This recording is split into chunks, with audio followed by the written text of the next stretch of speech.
Yeah, sure. Yeah. And then Yeah, I had an idea for another like themed poll for my time, but I was gonna hopefully stack it because there's one movie in particular that I want to get drunk and yell about. Sweet. okay. All right. And then finally yeah, you guys ready to start the show? Yes. Yes. Yeah. All right. 5, 4, Oh, 3, sure. 2, 1, go. Welcome to Game That Tune.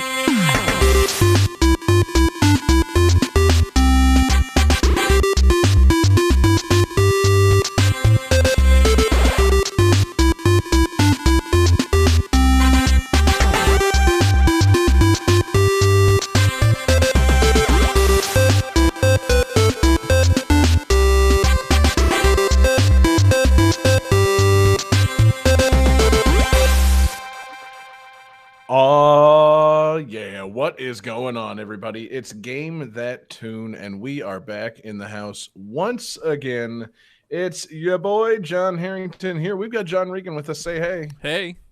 We've got David Fleming. Say hey. Hey. And we've got Jesse Moore. Say hey. Hey. Hell yeah, guys. Welcome back. Game That Tune in the house for episode 263. And my goodness, guys, we got a fantastic show coming up for you guys tonight. It's going to be a good one. If you're just joining us here on Game That Tune, what we're going to do is listen to some video game tunes. We've each brought 3 songs from a game. We're going to try and guess each other's games based on the songs, a little bit of trivia. We're going to goof off. We're going to have a lot of fun. And the winner at the end of the night picks a theme for the next episode and plays some bonus tunes. And the winner last episode was me, Fantastic Me. And my fantastic theme for tonight's fantastic show, I decided that it was yet again time to do a theme based around a certain year. And I feel like we hadn't done one of those in a while. So I figure it's, we're 9 months into a new year at this point. Time to, look back on a different year, 10 years ago. 2011 is the theme for tonight's episode. 10 years ago, guys, was 2011. I don't want to, blow anybody's minds on that. But, man, what a time it was. Yeah, what a year. 2011 was a banner year for gaming. Never forget. Had I thought about this theme a little bit more, I maybe wouldn't have gone with 2011. Kind of an in-between year for a lot of companies and consoles and things. I don't know about you guys, but, man... looking up the games from 2011, I realized at this stage of the game of Game That Tune, we've used pretty much all the worthwhile ones.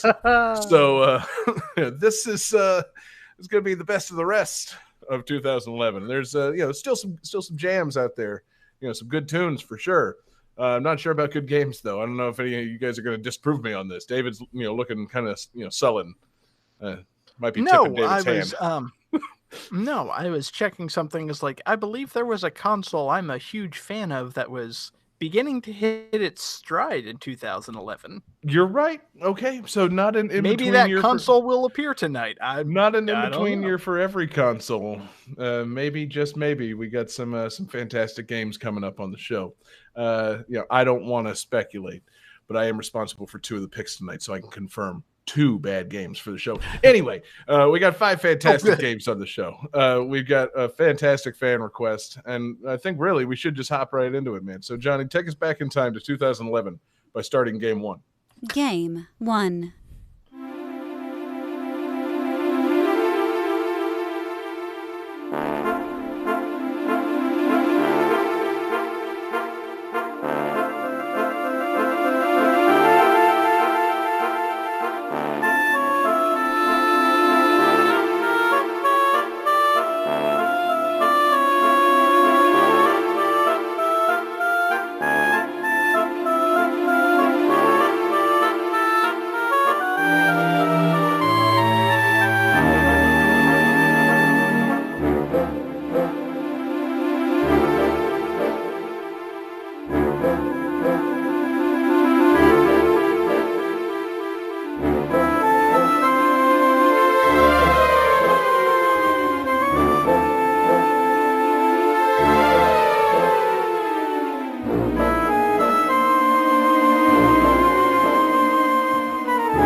crossfading turned on, John? I think I do, yeah. I'm going to turn that off.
All right, guys. So this is one of 2 games released in North America in 2011 that is a collaborative effort between this developer and this publisher.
All right, how you guys feeling? Pretty good. Good. I'm feeling very good. Great. Jesse, how are you? He's feeling it. Let's see. Jesse says Skylanders, sadly incorrect. John Regan says Pokemon Black and White, sadly incorrect. David has the correct answer. This is Fortune Street.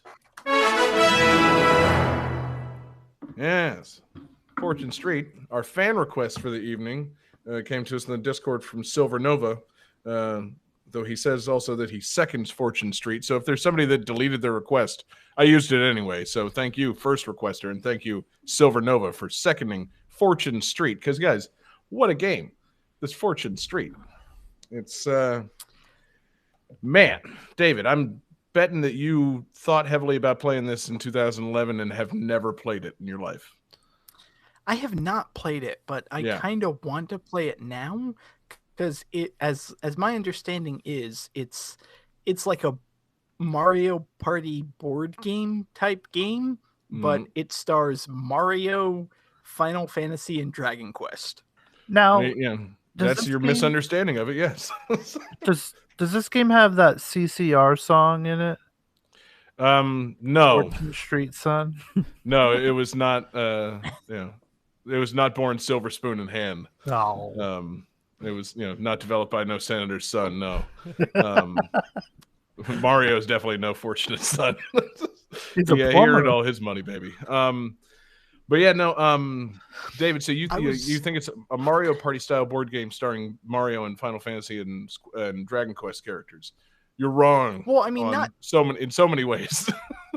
not necessarily like a Mario Party game where you have like mini games and wackiness and whatnot, but like it's a video game board game. Okay, yes. With Mario and and Dragon Quest. No Final Fantasy. Based on the title and based on the prominence of dice on the cover here, I assume this is some kind of like casino game. Like some kind of gambling game starring Mario, which I would like to see more of. There's not enough gambling action, I feel like straight Mario. Gambling. Yeah, time to bring back Vegas Stakes is what Johnny's saying. Yeah, like I want to play craps with Mario. That sounds awesome. I want to get Mario craps. I want the whole Mario thing better than playing. Go ahead, Johnny. I just can't think of anything better than like Mario and Wario and Yoshi all gather at a craps table, chain smoking cigarettes left and right, losing their mind every time that like you roll the dice. Oh God! I mean, aren't you just describing a compilation of casino games, but with like funny colors on the dice and Mario characters sitting around? Like that is easy enough. They should have done it by now. Yeah, but I don't know, Johnny. That sounds like a lot of other games that have been made. You can just play those and imagine it. They kind of did that with. I think it was New Super Mario Brothers, the original. There was like an additional mode where you unlocked different mini games, and there was a whole section of mini games that were casino games, and it was like Luigi as the house. So like you were playing blackjack against Luigi. So I think that kind of exists just without the chain smoking. I like it. Yeah, and like no mob shit, just nice bright Mario stuff. Good ideas. But no, so yeah, this why are we bringing the mob into it? Is it because they're Italian? That is a cruel stereotype. Yeah, jeez, John. There's different mobs. Yeah, it could be the other other famous mob. It could be the Yakuza. Mario is clearly a member. The Russians will cut your dick off. I do. Thanks, John. It could be the mafia or the Yakuza. Going back to like Mario Party 2, Wario definitely sounds like he's Russian. That's true. Wario is a member of the KGB. Mm-hmm. Wah, comrade. And that's what they call the mob in Russia, the KGB. That's different. Anyway, yeah, so again, this is not Mario Party with Mario and Dragon Quest characters. It's a board game, and it's with Mario and Dragon Quest characters. Yeah, but it ain't a party, guys. No, it's not. It looks like a tedious fucking like Monopoly thing. It's got some, it's got a lot going on. I was trying to watch a video and like really kind of parse out how the fuck to play this game. It's confusing as hell, man. Like, so the levels, I'm picturing, I'm thinking it's got the Mario Party influence because it's got different boards set in different areas. Mario board, Dragon Quest board, so forth. A castle, Super Mario Galaxy theme thing. But the boards are just backgrounds. Think like how there's like an image in the background of like, say like the new Tetris on Nintendo 64. Like the puzzle and the game are just taking place in front of this backdrop. So the boards, the themes have nothing to do with the boards. No. I'm sorry, John. I don't mean to interrupt you, but I just want to go back to something you said. Did you just say the new Tetris on Nintendo 64? Yeah. Like, I wouldn't qualify that as the new Tetris. Look it up, David. I'm going to continue with my point. Okay. Go ahead and Google the new Tetris Nintendo 64. So anyway, the boards have nothing to do, like, it's not like Mario Party where you're moving around a thing. It's like you're playing on tiles floating above a backdrop. And as you move around the tiles, you can buy them and build your shops on them. And then when other people land on your thing, they have to pay your shops, kind of like Monopoly with the houses and hotels. And you also have to move around the board and collect like playing card icons, the heart, diamond, spade, and club. and then circle back around to basically a go space, and it levels you up and levels up your shop so you take more money. And it doesn't look fun, guys. It looks very slow, and there are times when you get to play like a small mini game, like a slot machine, or a card flipping memory game. Or if you land on one of those spaces with the playing card icon on them, you can flip over a space on like a big punch board and get a special bonus card. But there don't appear to really be a whole lot of awesome like mini games making it like Mario Party. So it looks like it is just slow Monopoly on the Wii. And I don't know, guys, that doesn't sound appealing to me at all, even with all the charming shit that they could pack into this game. Like I just don't think I could get into this. I can think of I can think of so many other games you could just rip off and shove Mario characters in. It would be far better. Monopoly, no. Now, if you did like say a Price is Right thing with Mario characters and Dragon Quest characters, I'd be all in. So like Mario Party. Yeah. Yeah. Like you want a game show theme thing where you then play smaller games after you get like on stage with the Mario characters. But with Bob Barker. Yeah, but but no moving around a board. Johnny's not into that. He just wants the mini games. So WarioWare is what you want, John. Yeah, yes. Plinko. Well, no, like just hit Mario Plinko. No, he wants like various mini games with Mario and Dragon Quest, but he doesn't want The Price is Right hosted by Bob Barker. He wants The Price is Right hosted by Golem from Dragon Quest. Yes, of course. Yes, and I do want to showcase Showdown at the end. I want to do things like have it show you, a Mario Castle along with, like all new pipes. And then you have to guess how much that costs. You have no frame of reference at all because, like, 30 coins. Yeah, not once has. I mean, I guess technically in Wario Land, you get a better castle at the end based on how many coins you collect. So maybe you could use that as your base, but like, it'd be very difficult the first time. You're like, I don't know. Yep. Oh man, I bid 35,000 coins. I bid 35,001 coin. You son of a bitch. Of all the ways to play Mario Price is Right, that's the shittiest way. And then like Toad is the guy who describes all the items you have to bid on and stuff. This green Koopa shell is so the Toads are Barker. Oh wait, no, you're saying Toad would be the announcer, not not the beauties. No. I was just imagining. Could you imagine like that voice? Like, hey Mario, this flat screen TV. Yeah, I could. It'd be adorable. But yeah, so the game looks like the game looks charming. It's got Mario characters and Dragon Quest characters. I saw in the video like it's got like the cute kind of like. Just kind of nondescript, for lack of a bit, because I don't know who these characters are, but it's, the princess and the, the warrior guy and the mage. And then there's a character that appears to be a platypus, and there's a slime. But then also on the Dragon Quest side, there's like a giant evil wizard, which is really cool. Like, so you'll be playing as like Mario, but then there's like this dragon wizard on the fucking board. And it's like, huh, okay. It'd be like if they in Mario Party, they just threw in like, Ganon instead of like alongside everybody else. Like Bowser fits because he's Mario, but like let's just have a guest character that's a hideous giant monster. Like, oh, okay, cool. God, I wish they would do that. That would be cool. Mario Party plus Kraid. Yeah. Thank you, John. It takes up half the board. Yeah. He is so cheap in those mini games. It is kind of weird because I'm looking at the box art now, and you've got Mario, you've got Toad, Donkey Kong, and Yoshi, but you've also got the slime and Bianca, and also Jessica from Dragon Quest VIII. And like, of all the characters that I would imagine being in a family-friendly Mario version, like Jessica from Dragon Quest VIII is not who comes to the front of my mind. Very maternal. Yeah. Care to elaborate on that, David? I would love to know why not, because she appears to just be a perfectly fine sorceress from Dragon Quest.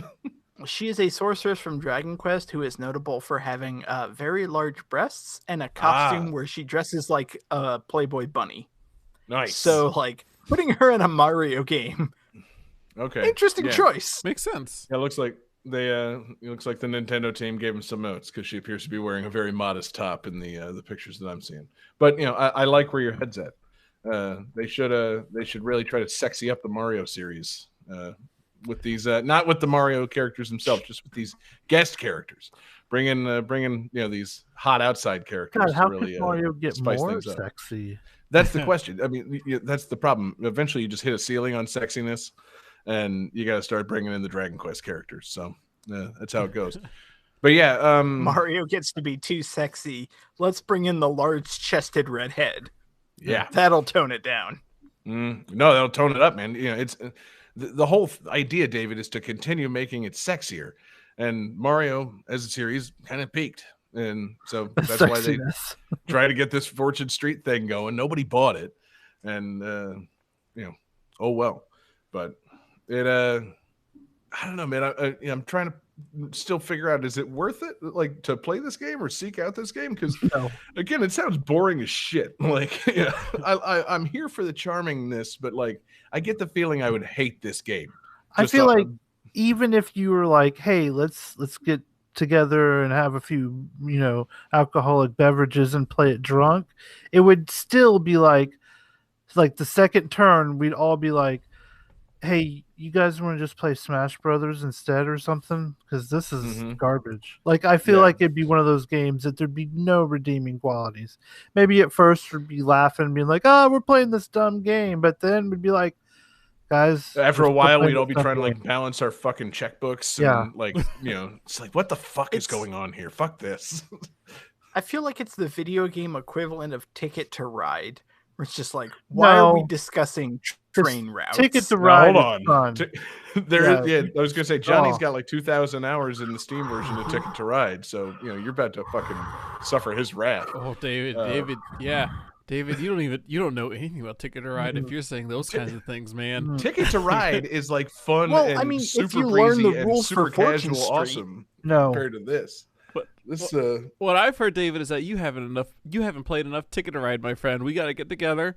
I'm gonna Ticket to Ride you, okay? I don't know what that means exactly, but we'll get you good. Please don't post that on GTT out of context.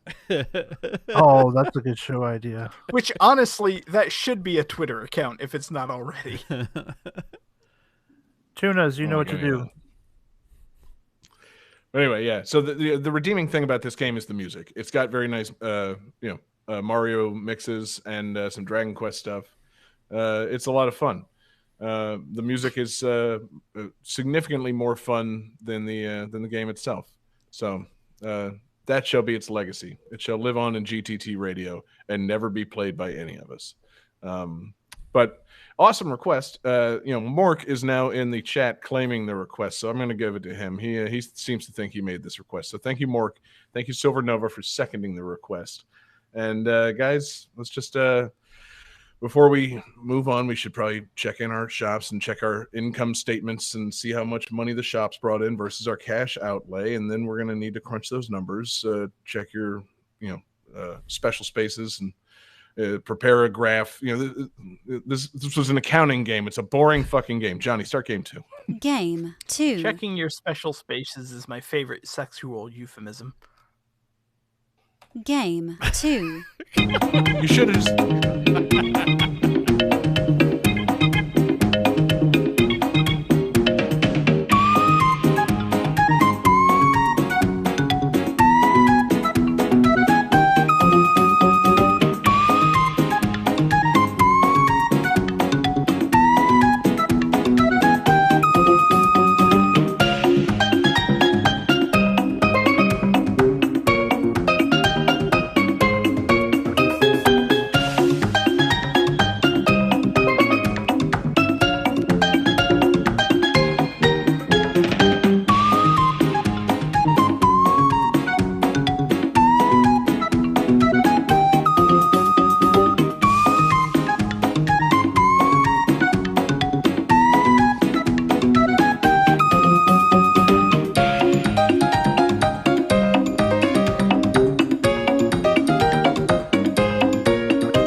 right, guys. So this game underwent an 11-year development cycle, possibly one of the longest in the series.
All right.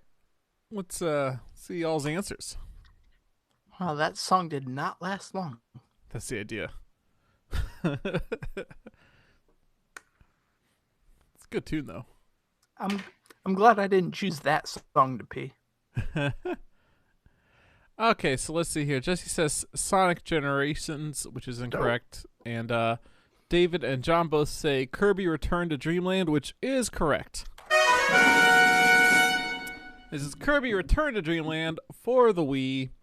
It started development right after Kirby 64 came out, and for some reason took 11 years to come out until it finally came out on the Wii. Perfect. Perfect timing, too. Wasn't this the game that was supposed to be like Kirby on GameCube? Yes. And I don't remember the exact details of what happened, why that didn't come out, but yeah. They put out Kirby Air Ride and everybody was satisfied, and they didn't want Kirby on the GameCube anymore. That's good enough, guys. Yeah, moving on, guys. But we're not done developing this yet. Oh, okay, fine. Just develop it in the back. Don't tell anybody. So yeah, this one looked pretty interesting. I'll be honest, I have not played it, but it lets you play up to 4 players simultaneously, in a co-op mode, kind of like I think the new Super Mario Brothers series did. And I watched some footage of like 4 people playing this, and it gets like kind of insane in terms of just how much shit is happening on screen at once. You could play as Kirby. You could play as Kirby or Kirby or Kirby. You can play up to 4 Kirbys if that's what you want.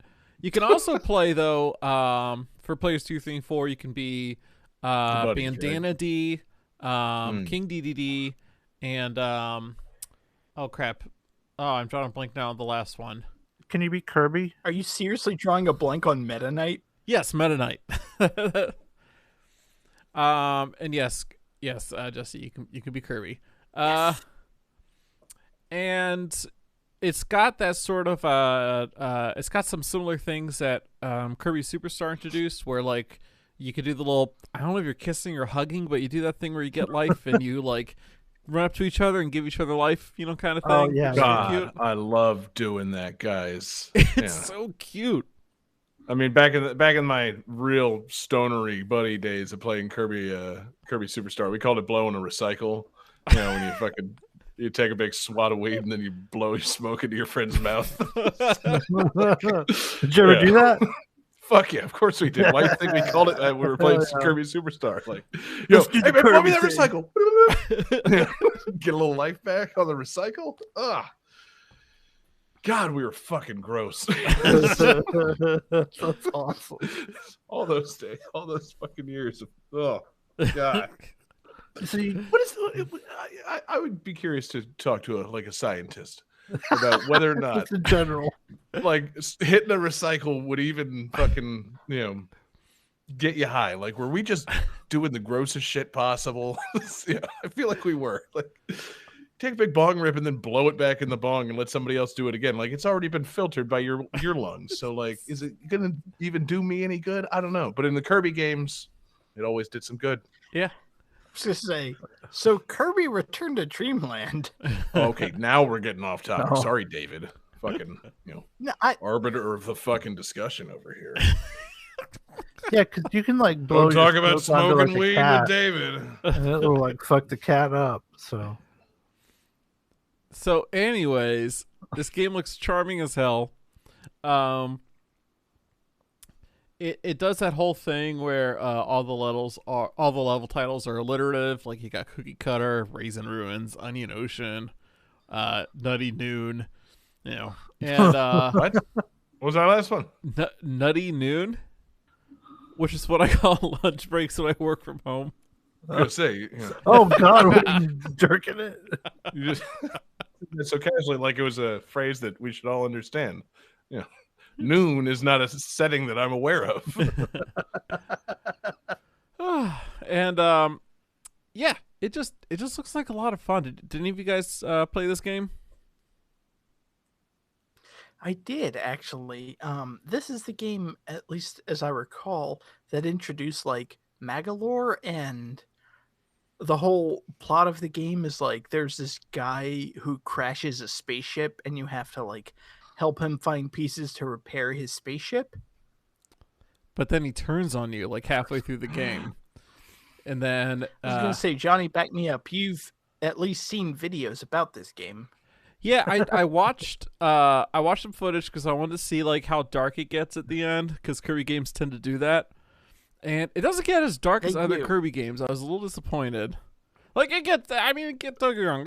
It's big screen filling boss and all that, but I was like, oh, that's it. Johnny, that's the thing. You didn't actually play the game, so you probably couldn't find the video online that shows just how dark the game can get. I mean, like some of the times the darkness in the Kirby games is like hidden in like a pause screen description of a character or something. Like, it's in there somewhere, John. Trust me, there's some horrifying thing in this game, or just like sad motivation for the characters. Like it's all packed in there, John. It's got to be. That's pretty dark, but it's not exactly eldritch horror dark. So I don't know. Trying to remember, what was the dark thing? I do remember this is the game that introduced the water power-up, which was a really fun power-up and kind of like influenced the poison power in Planet Robobot, which was my favorite power-up. So That's a it's good like game. props to Return to Dreamland for giving us water Kirby. Yeah, I didn't know there wasn't a water Kirby before this.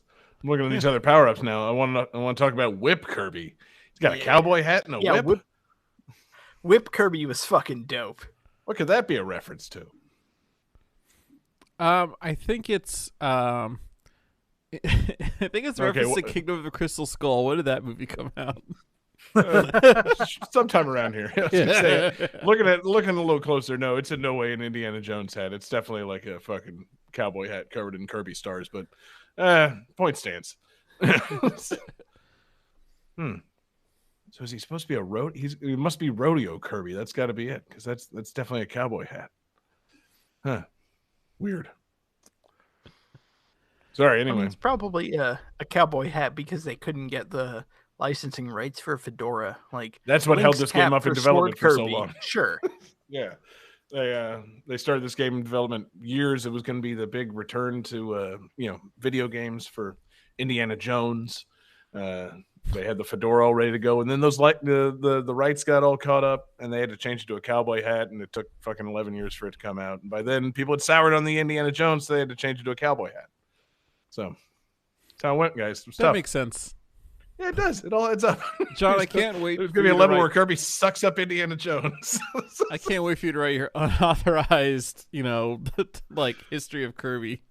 Oh yeah, just this game, of which I know so many things. There's so many facts I can give you about the development of this game, based mostly on the design of the various hats. So one thing that threw me off is just the title, because like he's back, because you had Kirby's Adventure, and then you had Kirby Nightmare in Dreamland, which was a remake of Kirby's Adventure. So when I hear Kirby's Return to Dreamland, I kind of assumed it was just like a Kirby Adventure remake. Plus, in Japan and Europe, they called it Kirby Adventure Wii. But this is absolutely not a remake of Kirby's Adventure. It's like its own game, and I don't know why they use the Adventure title in Japan and Europe. And that's all I gotta say about that. Good game. Yeah. Does anybody else have anything to say about Kirby's Return to Dreamland? Johnny, this is your game, and you're in charge of the fucking progression of the show, man. If you ain't got nothing left to say, it's okay. Like, you have a button you can press. Yeah, David, fine. Run down your top 30 Kirby Return to Dreamland power-ups. Which ones are your favorites? 30. I mean, rankings. I really enjoyed Water. Whip was definitely up there. The ones we mentioned so far. Obviously, Beam is a classic. Well, that Beam. I think Spear was really fun to use as well. I would have to rank like Sleep as an E tier, like it's bottom of the barrel. Yeah, I hate. God, I've always despised Sleep. You get tricked into swallowing those things.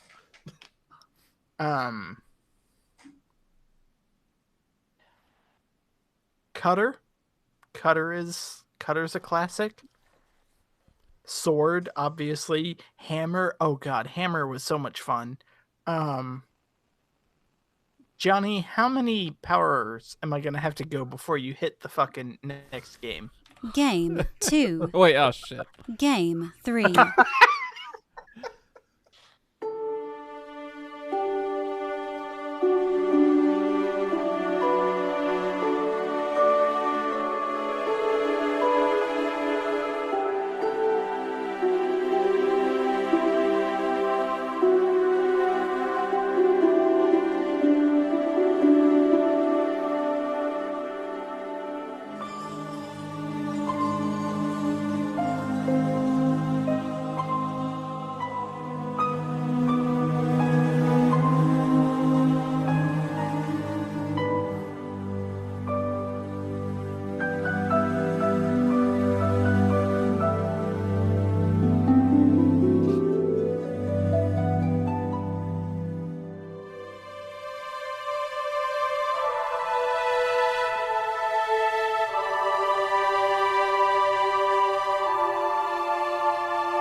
All right.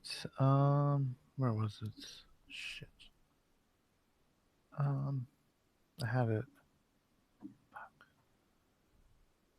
Oh, here we go. Okay, so after the launch, this game's subscribers rose to 1.7 million by February 2012. But then by May, they dropped to 1.3 million. Let's see. By July, the subscriber base fell below 1 million. EA then was like, hey, let's make it a free-to-play. And I think in 2014, the game still has over 1 million players.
All right. How you guys feeling?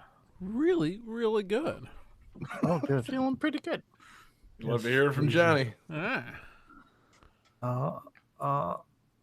We got a hat trick, everybody. Star Wars The Old Republic. Welcome to Game Ah, That shit. Tune. Oh shit!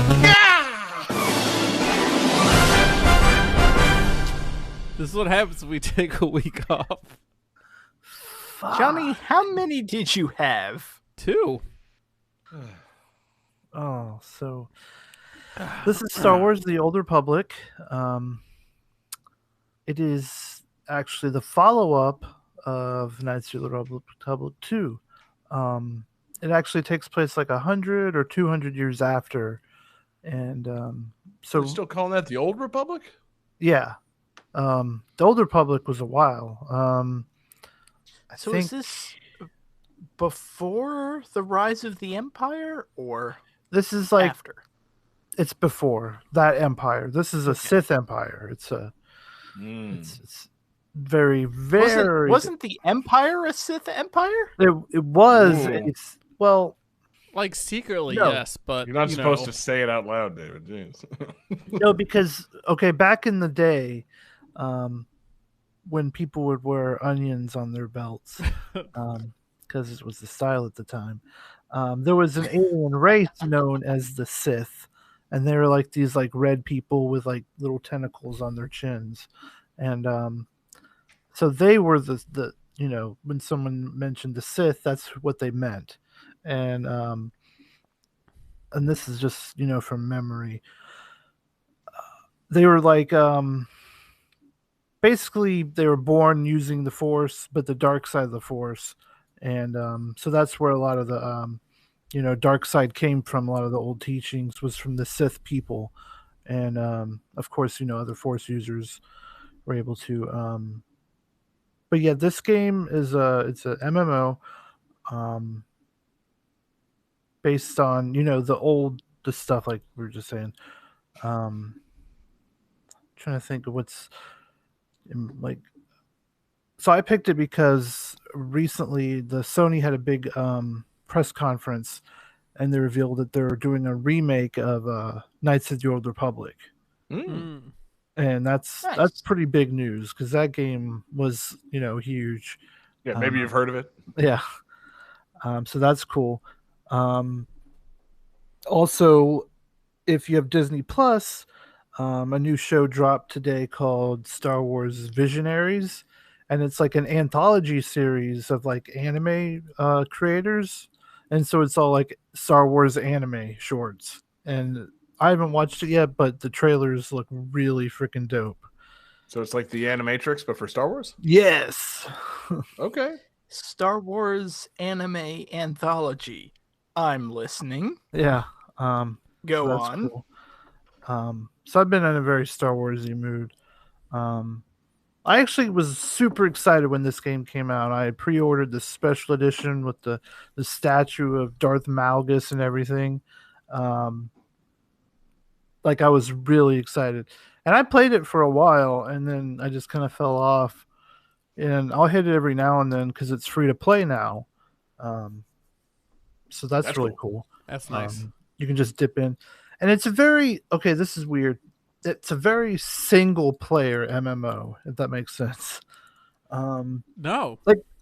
Like I know, I mean, MMO No, stands for maybe- Massive Multiplayer Online. So they how do. is this a single player game? Space is so big. It's that No Man's Sky premise. You're just never going to find another player. So Like, you're just going to be by well, no. yourself the whole time.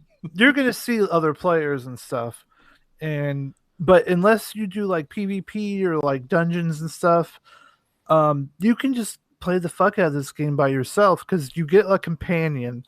The game is very story driven, so there's a lot of like quests based on like your class, and typically you just do those by yourself, and it makes more sense because you're doing all the like light side and dark side decisions, and like you can upset your companions like in the other KOTOR and stuff. and that's always fun. You can be like a real dick. You can like flirt with people, or it always cuts away. But I'm assuming there's like sex options. It is a BioWare game, so you can fuck some of the aliens. That's good. Sold. Star Wars has some good aliens for the. They do have good aliens. Yeah. BioWare games, so you can fuck the aliens. Has BioWare made a Star Trek game? Because I feel like they should. Yeah, they have some pretty good aliens too. One of my favorite things about Sweater though is that's what people would call it, Sweater. Sorry, it took me. I'm like, huh? Yeah, that took a second to click. You're like, You're a oh, sweater? the fall fashion segment, huh? First day of fall, huh? Yeah. We're already busting out the sweaters. No, but there's a PvP Title for the episode: Sweater Weather. Yeah. Oh, that's good. There's a PvP area event thing called Hut Ball. And so there's like a commentator. It's like you get a ball, and it slows you down when you hold the ball, and it's 2 teams of like 6 or so, maybe more. It's been a long time since I've played Hut Ball, but you can pass the ball to your teammates, and you're trying to get the ball to the other end of the field. But the field also has like a bunch of hazards and like fire pits, and of course the other players, shooting each other or lightsabering each other, whatever. But it's very sports like, and you get like points, and there's a commentator who like when someone dies, he's like, "Oh, that guy just incinerated." It's real goofy, but it's such a cool idea. Like, I guess like a weird version of capture the flag, but you can like pass it and you can intercept it and stuff. It's so stupid and fun. Love it. Interesting. So Jesse, when you got this, or I don't know what if you're still playing the same character as you were 10 years ago, what's your character class? What'd you choose to be? My first character was a bounty hunter, of course. Duh. Yeah. So I was a bounty hunter, which is pretty cool. They have a bunch of flamethrowers and like rockets, and one of the builds I've been playing, they have a retractable like blade knife that comes out of their wrist. Dick. Oh. And no, so close, Johnny. Almost. So close.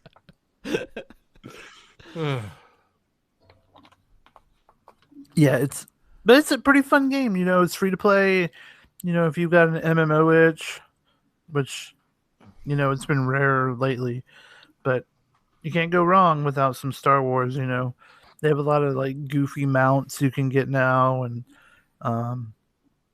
ridiculous armor and stuff. So yeah, so it's still going on. Like, has it been like supported with new content this whole time? Oh, or is it just like there's tons of new content. Fucking around in the Star Wars world. I think there's a new expansion coming out later or maybe it just came out. I'm not sure. Cool. Man, I appreciate that there is official Star Wars MMORPGs. Excuse me. Because back in the day, I used to play a multi-user dungeon, a MUD, which is a text-based online RPG that was Star Wars themed. That's how I had to get my Star Wars online kicks, was typing text into a box. And now you don't have to do that. You can just click things. That's way nicer. Way, way nicer. Especially since all of the Star Wars MUDs I would play were very unauthorized and kind of weird, Was it actually, or was it like it was like they just violated all the trademarks. They didn't care. Like, nobody cared. It was EA's not going to crack down on a text-based MUD. Yeah. Ugh. Luke Skywalker Johnny, did not do this. At some point, you got to ask yourself, is it worth it to be playing whatever or I don't know if you can really consider it playing if it's a MUD, but like at some point, the value of your time becomes a factor, John. Like, playing unauthorized Star Wars MUDs, just, you had nothing else going on, man. I've never heard of anything more hardcore, man.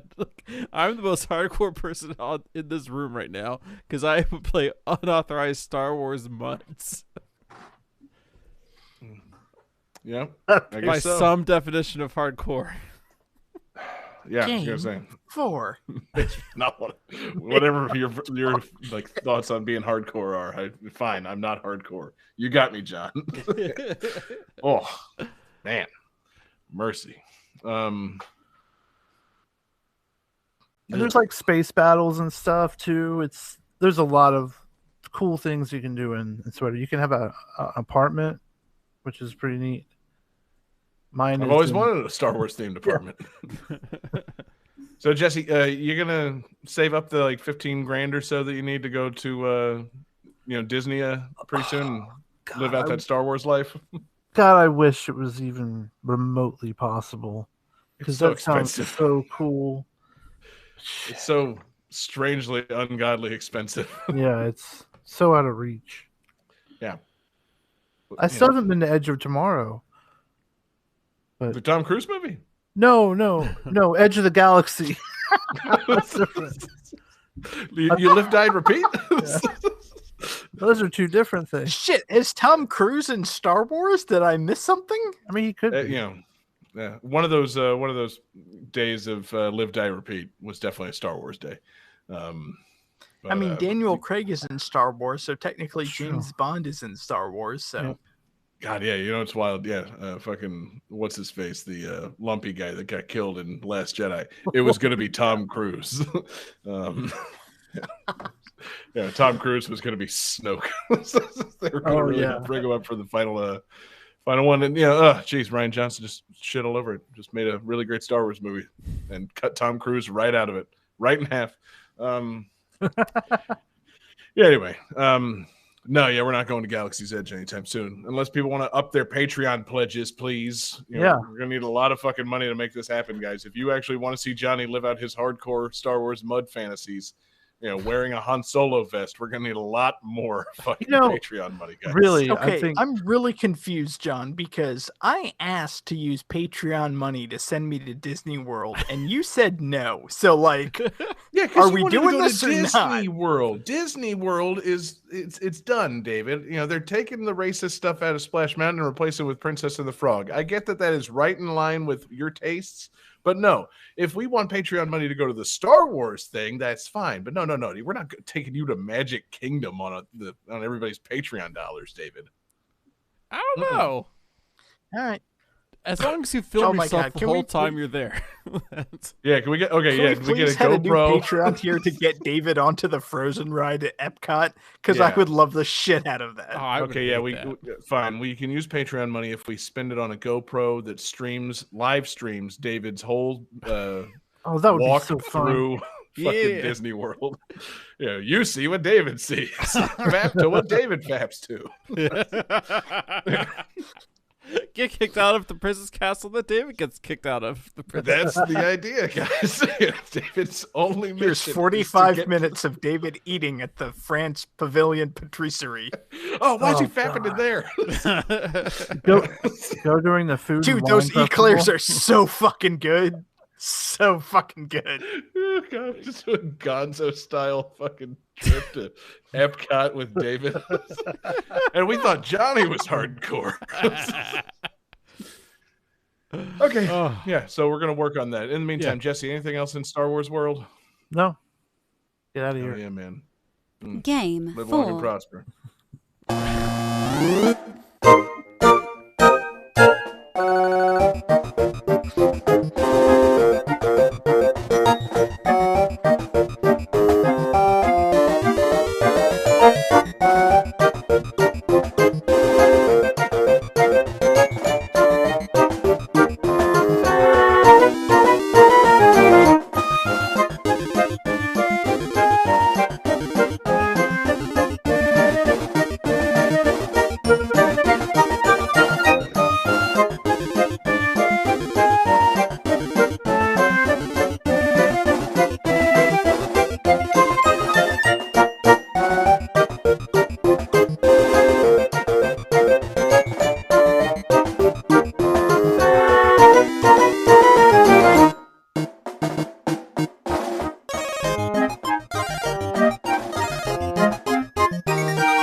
So, this game received critical acclaim when it was released, particularly for its presentation and originality. Lucas Thomas, writing for IGN, said, quote, "This may very well be the best downloadable game Nintendo's ever offered in any format." Real quick, is John's video frozen? Like, I don't see John. Is John not here? I don't see him either. I assumed he was taking a pee break. Okay. We'll just hang off for a second and have you repeat that when John gets back. So. Damn it. Hey! Don't repeat anything. I was here the whole time, guys. Okay. All right, cool. Next song.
All right, gentlemen, who has their guesses ready? I have an answer. Yeah, so do I. Ooh. All right. Okay, that's wrong. God damn it. So Johnny says straight frogs. Sadly incorrect. John and Jesse both have the correct answer. This is Pushmo. So Pushmo for the 3DS. Anybody play this but me? I downloaded the demo when it came out, and I thought it was very Nice. fun. But obviously, I didn't buy it. Yeah, no. Beyond that, no. So, Johnny, I'm counting on you. Oh yeah, it's that game of pushing Mo around, right? Like you Hey, hang out Mo. with Mo Rocca from the Daily Show, and you just kind of push him around on top of things. Is that this game? No. Jeez. So very close.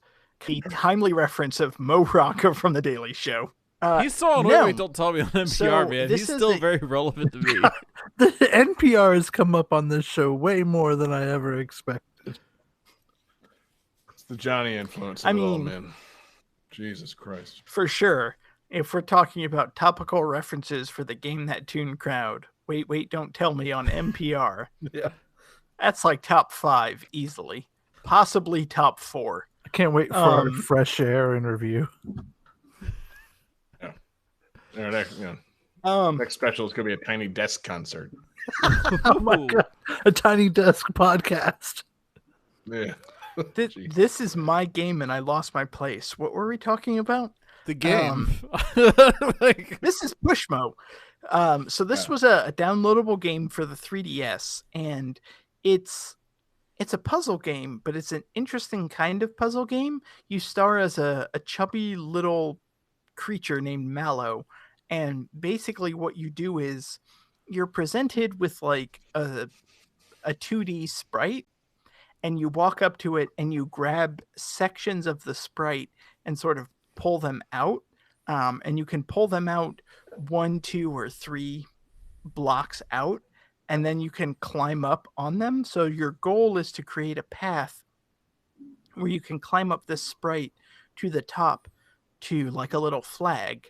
So you kind of push and pull in sections of a 2D sprite.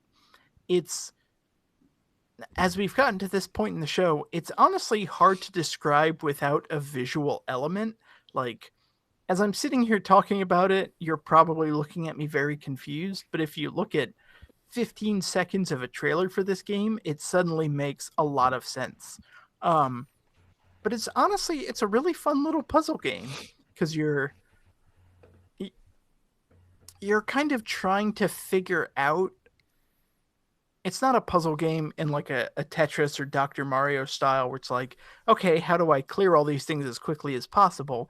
It's a puzzle game where you're trying to figure out the best path forward, but the best path is pulling sections out. Or pushing. interesting. Yeah, or like pushing or pulling out. And I remember this game was actually very fun because you could use the 3DS QR codes. You could actually create your own puzzles and then send them to people, so you could build and share. So that was really fun. That is cool. I'm looking at some footage, and yeah, this looks like a very interesting puzzle because it introduces a 3D element, and it is like interesting how, you know, they're using various sprites of things. Like I see Link, you know, like the OG Link sprite from you know, the first Legend of Zelda game, and connected colors all pull out at the same time, right? So when you say pull Yeah. on like the brown of Right. the shield, that's one big hunk you're pulling out and got to climb on. So that's kind of cool that you gotta build that little path to the top of the screen that way, and you got 3 levels to work with. Is that the, you got like a middle, Yeah, back and forward, and basically? They added things as you went further on. Like, obviously the beginning was very simple, and eventually you got like little, I don't want to say sewers, but like little Oh, did David freeze for everybody? Go down a ladder in one section and pop out. Am I good now? Yeah. Okay, you froze now you're for a good. minute. Okay. They added kind of like portals where, like, if you go in one section, you would pop out in another. So that added another level of, like, how do you, okay, well, I've pulled out this section. I need to pull out this section over here, go down a portal, pop up here, and now I'm at the end. So it's kind of like a unique brain teaser. And the more that I think about it, the more that between Pushmo and Box Boy and the Mighty games, like, I really kind of gravitated towards puzzle games on the 3DS. Something about downloadable puzzle games on the 3DS. Like, man, this was my fucking jam back in 2011. Wasn't there a sequel to this? There was. Crashmo. I think it was called Crashmo, yeah. And I want to say there was even another one on the Wii U. Pushmo Or World. maybe that was... Yeah. Although I'm not suddenly sure we that all was know like... things about this. Well, it's because everybody's looking at the Wikipedia page. Well, no, I remembered Crashmo. I mean, I had a Wii U. I didn't buy that shit. Yeah. You should have. It was really fun. Yeah, I know, but I didn't. Actually, Crashmo was only on 3DS, so my fault. But yeah, no, Nintendo was pushing Pushmo pretty hard for a while there. And, yeah, it looked kind of appealing, but I think I played a demo of it at some point. I'm like, oh, okay, that's cute. I'm good on that for now. Like, yeah, I like my puzzle games just as much as anybody, but yeah, no, I didn't bother. They really should bring this back, man. Because it's so simple, man. Sprite-based 3D puzzles. It's fun. Pushing in parts of the sprites. Love it. I was kind of hoping, honestly, that Mallow would be an assist trophy in Smash Brothers. Like, he would just kind of pop up, pull sections out, and suddenly there's new platforms on the stage. Like, that makes sense to me. That would be fun, but sadly, no. Wait, did you say Mallow is in this? Like from Super Mario RPG Mallow? Or is this a different Mallow? No, it's a different Mallow. Oh, Are you sure? The main character is named Mallow, but he is also soft and fluffy and adorable, similar to Mallow from Super Mario RPG. It's Mallow from Legend of Zelda Twilight Princess, right? The little kid that runs the shop? No, this is Mallow from Pushmo. Similar to Mallow from Twilight Princess, he is also small and fluffy and adorable. Yeah, great tunes too. Yeah, so David, one thing I want to ask, I know that you can't really speak to this because you're an American man, but I'm looking at the Wikipedia, and right off the bat, Pushmo, which I always thought was a cute, perfectly fine name, also known as pull blocks in Europe and Australia. What the fuck, man? I think that in Europe and Australia, they just didn't have anywhere near the same marketing budget, so they had to get as much info about the game as they could everywhere they could. So, like, they're gonna make the title of the game what the game is. That way, but see, like, Pushmo, to me, it says it's a shortening of push more. You know, you push more blocks, you solve the puzzle. Pull blocks, it's like, okay, well, what is this, Jenga? Like, you know, what is this game? You know, it's just utterly confusing, and it just feels like I'm wondering: is there like a Britishism where push is an offensive term and pull is not? Like, you know, do British people call taking a shit having a push? Like, I hope so. I mean, I'm trying to figure it out.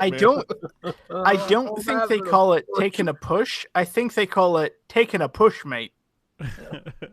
I've got one of them push modes. I believe it's having a push.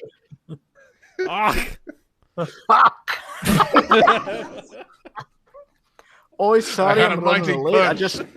I was just having a bit of a push. Yeah. See, that doesn't sound out of the question, guys. Like, except I've never heard it. Though having a bit of a push absolutely sounds like something you do like late night at a pub. Like that, you know, like governor, don't mind me. I was just having a bit of a push. I cannot do accents. I pushed me trousers. You really fucking can't. Wow.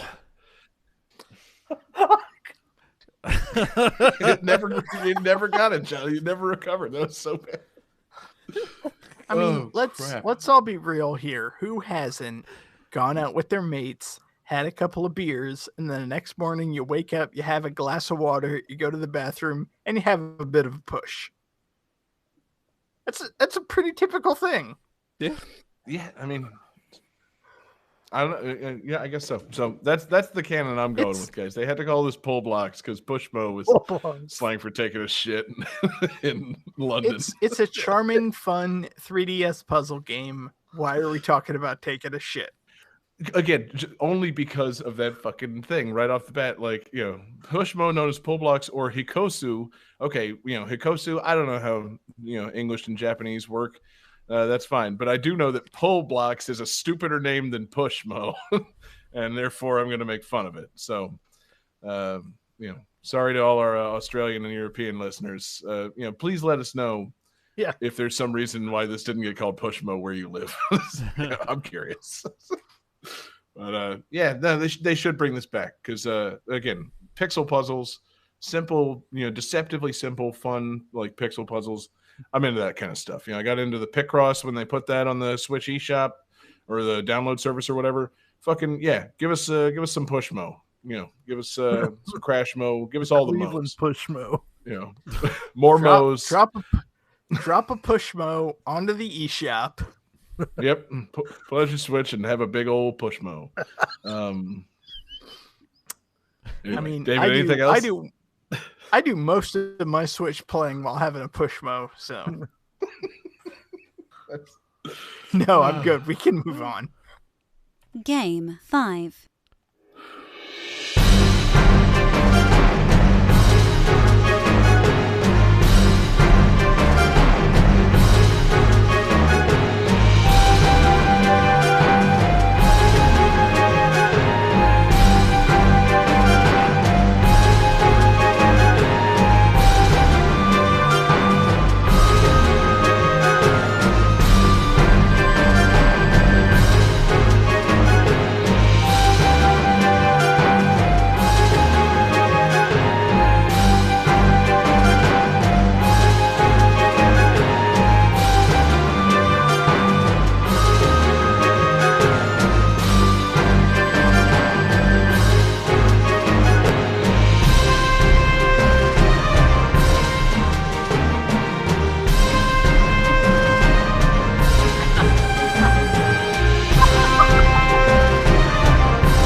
All right, guys. So this was one of 2 games to be released in 2011 as part of a collaboration between this developer and this publisher.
How's everybody feeling?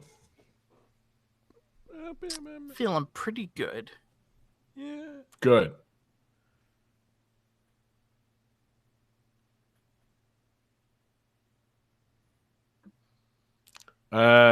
Johnny says Dragon Quest Monsters Joker 2?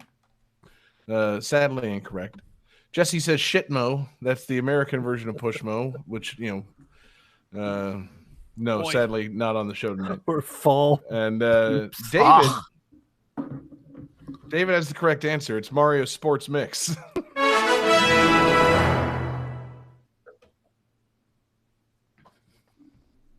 Well done, David. Thank you. I was waiting for a little recognition. I forgot that Square Enix made a Mario sports game. They made 2 Mario sports games. Oh, what's the other one? Mario Hoops 3 The on other 3. was Mario Hoops 3-on-3, Yeah, I forgot about that one Yep. too. Wow. which was actually really fucking good.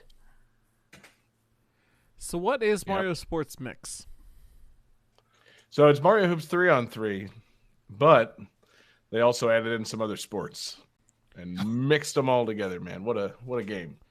So when you say mix them all together, do you mean like it's a lot of little sports mini games, or are they mixed sports like basketball?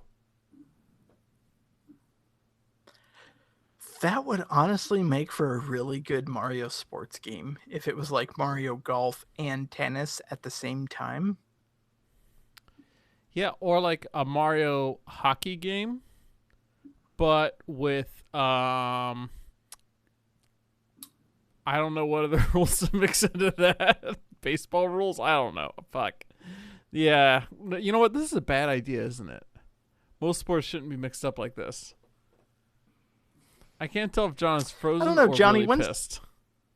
When's the last It time could that be you both, watched man. basketball? I'm having connectivity problems, and you guys won't shut the fuck up. So yeah, it could be both. So, John, Could be. what is Mario Sports Mix? I don't know, man. You were pretty close. I didn't play this shit. No, it's So aggressive. it's a sports compilation of by Square Enix for the Wii. It's got basketball, volleyball, dodgeball, and hockey, and then a sports mix mode in which you have to fight the behemoth from Final Fantasy. Ooh. I love a good compilation.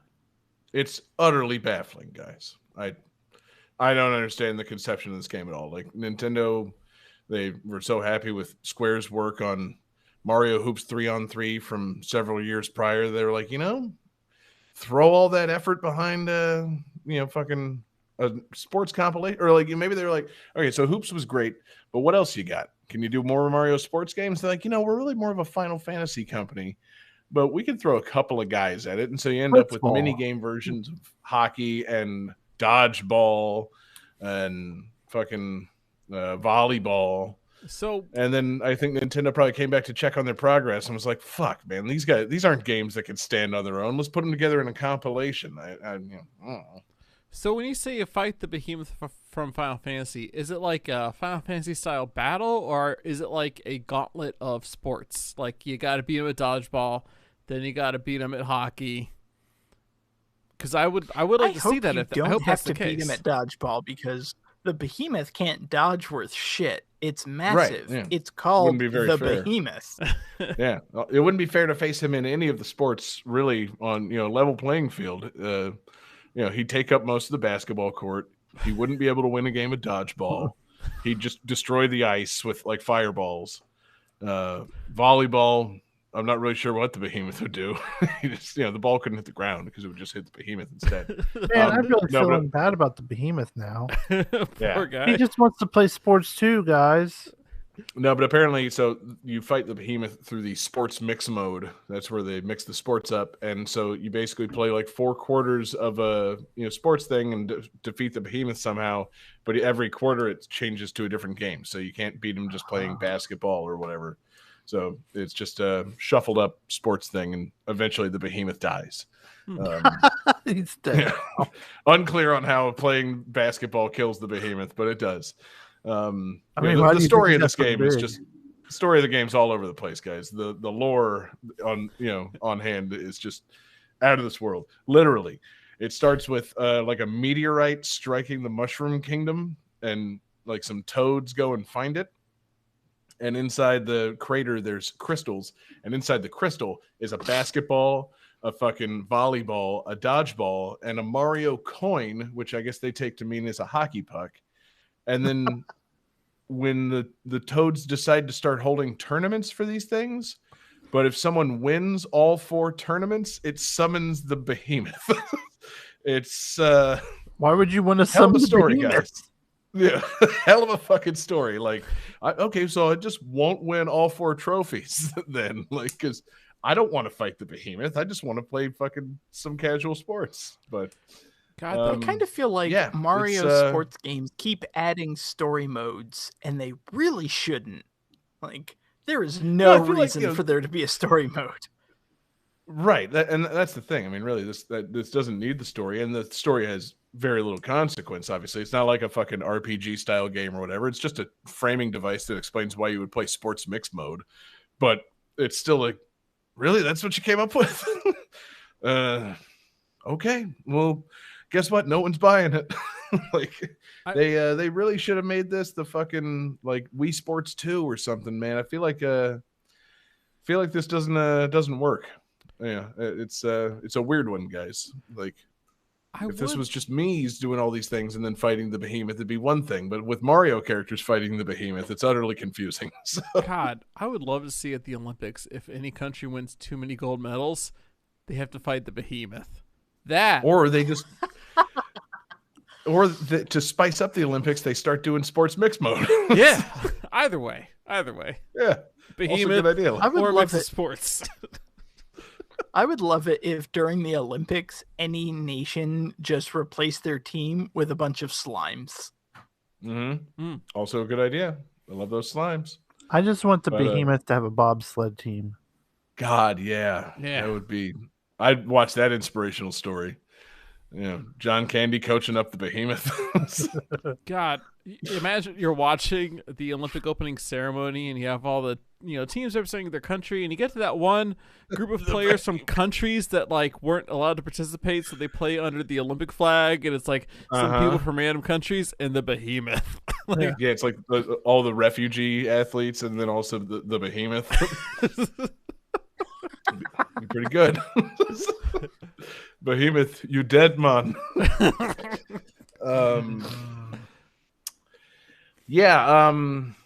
All that sounds better than what Mario Sports Mix is. I mean, it's cool. It's Mario Sports, but it's like the B tier of Mario Sports. Like, I guess they thought none of these were going to stand on their own. They didn't put the time and effort into them like they did golf and tennis. Because I feel like Mario Sports games, by and large, are fucking pretty good.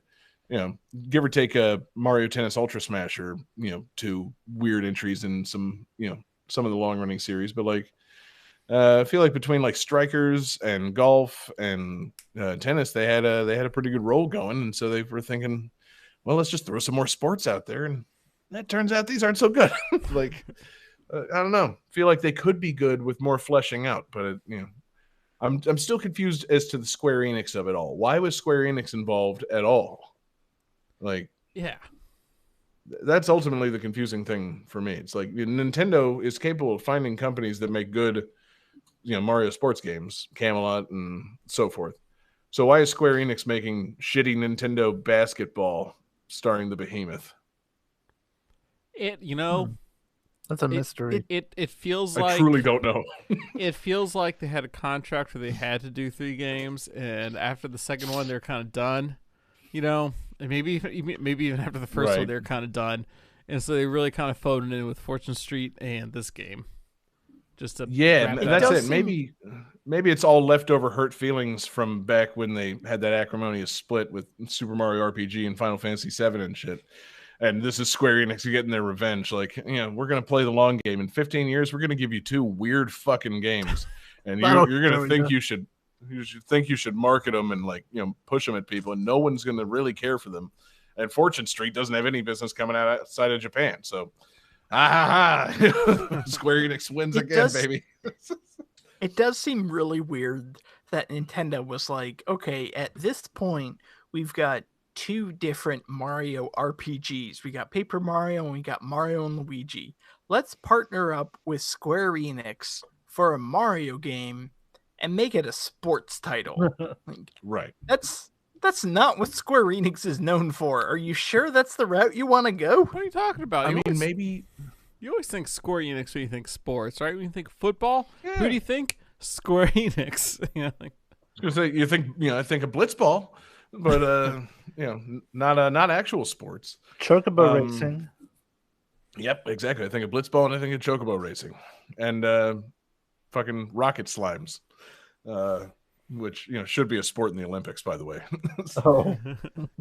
But yeah, maybe this was also Square Enix, trying to repair their relationship with Nintendo. Like Nintendo came crawling back to like, okay, guys, it's been a long time. Let's consider forging ahead with a new relationship. And Square Enix is like, fine, we'll make you games. Sports games. It's like, but you guys don't do sports games. Like, you want us or not? If you want us to even think about developing you like a decent Mario RPG in the future, you're gonna have to suffer through a 5-year contract of us doing sports games. We hired all these sports guys and they got fucking nothing to do. Okay, so we're gonna make you sports games. Oh, these young kids, they don't understand any of the classic Square formulas, so we're just gonna do sports games now. I truly don't know. But what I do know is it's charming as Mario Sports, trappings, different courts and whatnot. Fun, silly, free like gameplay gimmicks, like spots on the court that get you more points and things like that. And it's got a fantastic soundtrack. That's the one good thing about the Square partnership is it got Masayoshi Soken in on Mario music. So between this and the Mario Hoops soundtrack and probably a couple others, Soken, that makes Soken's music is worth the price of admission. Not really. I would never buy this game ever, but yeah, I would definitely listen to the soundtrack and think about maybe playing this cheaply now. But no, this was never going to be a purchase back in 2011. Just yeah, I don't know, or maybe also it was 2011 and they were already looking forward to the Wii U, and they're like, oh yeah, guys, I forgot, we have to support the Wii for another, I don't know, 16 months or so. We should probably put out some games. And they dialed up Square, who had made Mario Hoops in 2006, mind you. That's the whole thing. These didn't come out close together. Mario Hoops came out in 2006 on the DS. They call them up. It's like, hey, can we get Hoops again? Can you guys do that on the Wii? And they're like, oh, we actually have some other things we can do too. Volleyball. Yeah, sure, whatever. Fuck. Whatever. We need something. Need something until the Wii U comes out. And then they ultimately did put this out on the Wii U. You could download it on the Wii U and play it with your Wii remotes. So yeah, they just this was just a filler game. Like that's what you call Square Enix for, guys. Need that high price filler. Need a behemoth basketball. That's what it's here for. But yeah, still rather play it than Ultra Smash. Yeah, fair enough. David really, in all these years, has never changed his stance on Mario Tennis Ultra Smash. Yeah. We're gonna soften up that heart one of these days, David. You're gonna find the love. I'm gonna come around to that Ultra Smash. What was it that drove you nuts about Ultra Smash? Can we shift the discussion for a good 20-25 minutes and talk again about why David doesn't like Mario Tennis Ultra Smash? Was it something to do with Rosalina's skirt length? Everything. It was literally everything about that game. Johnny, that was your cue to do the category computer. I don't want to relitigate this. This game's winner is... Oh, shit. God damn it. Wow. Oh, my God. All right. Calculating computer activated. Computers. Beeps. Boops. Damn it, John. Scoring complete. This game's winner is...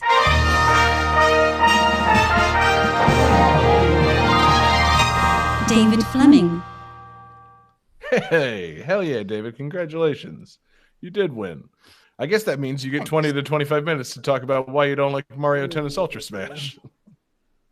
All right, so let me drag out this soapbox.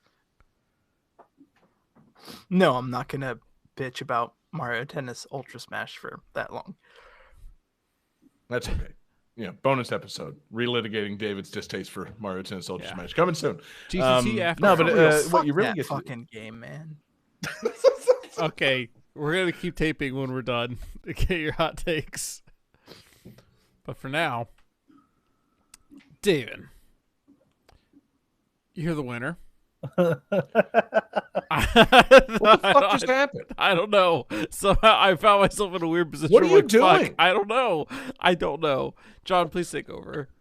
No. You got it, pal. Oh, okay. Well, so David, you're this week's winner.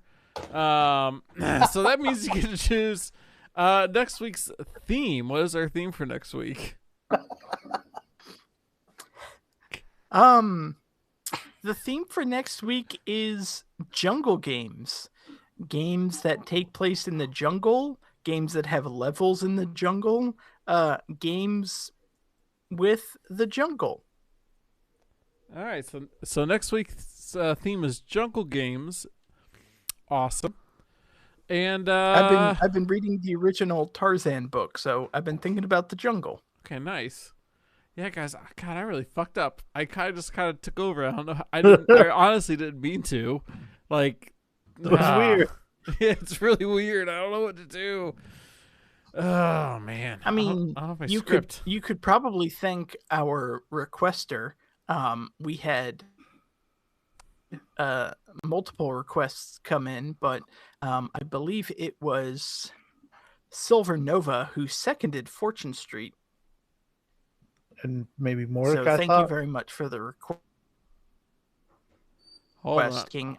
Give a thanks to our Absurd Fan Tier Patreon producers: Alex Messenger, Lance Revere, Damian Beckles, Bradford Stevens, Daniel Perky, Taylor Wise, Sam L, Mork, Tasty, Grimmery, Phoenix Tier 2121, and Unsaddled Zebra. Thank you very much for your Patreon support and continuing to support the show and helping us keep the lights on. John is back. I have given thanks to our requester and our Patreon super fan tier supporters. So do you want to take over now? Nah, Johnny's got it. Ah, shit. All right. Well, so I would like to invite everybody to check out patreon.com/GameThatTune. We've got some awesome exclusives over there, like cool mixtapes, our movie commentaries, GT Gems. It helps us keep the lights on over at twitch.tv/GTT Radio, our 24/7 video game music live stream. We've got some new features coming out, like starting on Tuesdays now, we're going to play mixtapes at noon. And definitely tune in Fridays for our Bop 10 countdown, where we play the top 10 voted songs over the course of the week with some crazy voiceovers and some awesome art by David that plays during that. It's a lot of fun, so you should check that out. But and yeah, we appreciate you guys supporting the show. If you want to make a request, the best place to make a request is our Discord. We have a channel for that, or you can email us at GameThatTune.com. You can also hit us up on Twitter at GameThatTune, or you can hit us up individually on Twitter. I'm at JPReganJR. John Harrington, you're available on Twitter at JGangsta187. Jesse, you're available on Twitter at Sega_legend. And David, you're on Twitter at DFD Fleming. All right, so David, you won. What's your bonus tunes? So, keeping with my theme, I've had this theme in mind for a couple weeks, so I've been recycling the same bonus tunes, and I'm very excited to play it. I think everyone's really going to enjoy it. This is a song from Stephen Walking. You can find it on YouTube with a free download. This is the Jungle Japes dubstep remix. All right, awesome.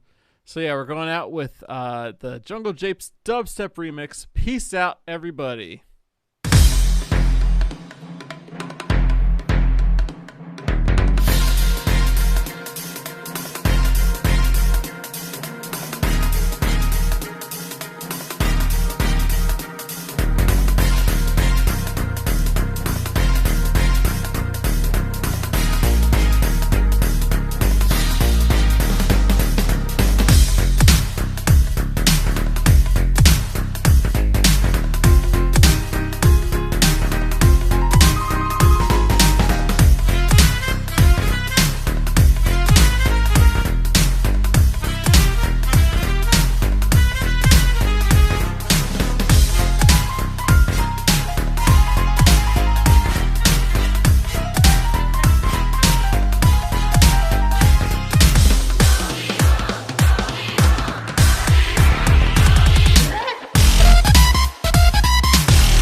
Fortune Street is copyright 2011 Square Enix Company Limited and Nintendo of America Incorporated. Kirby's Return to Dreamland is copyright 2011 HAL Laboratory and Nintendo of America Incorporated. Star Wars The Old Republic is copyright 2011 Electronic Arts. Pushmo is copyright 2011 Intelligent Systems and Nintendo of America Incorporated. Mario Sports Mix is copyright 2011 Square Enix Company Limited and Nintendo of America Incorporated.